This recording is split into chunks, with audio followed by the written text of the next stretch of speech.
সঙ্গীর খোঁজে 3টি মহাসাগর পাড়ি দিয়েছে একটি পুরুষ তিমি। পূর্ব প্রশান্ত মহাসাগরে কলম্বিয়ার উপকূল থেকে শুরু হয়ে দক্ষিণ পশ্চিম ভারত মহাসাগরের জাঞ্জিবার উপকূলে শেষ হয় তিমিটির যাত্রা। না মানছি রিপোর্টাররা টাকা কামানোর জন্য যা খুশি একটা খবর বার করতে পারলেই হল না। ভাই এখনো এরকম মানুষ আছে যারা ভাবছে হ্যাঁ এটা সত্যি সত্যি। আর যদি সত্যিও হয় ক্যামেরাম্যানটা কে ছিল, মাস্টার কি বলে গেছিল?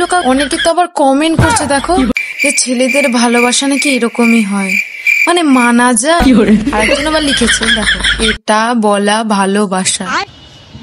অনেকে তো ভাই কমেন্ট করেছে লাভ লাভ লাভ, যে এটাই হলো ভালোবাসা। কোনো একটা ভিডিওর লজিক হয়, মাছটা কি বলেছিল মাস্টার পিছনে নিশ্চয়ই তাহলে ক্যামেরাম্যান ছিল।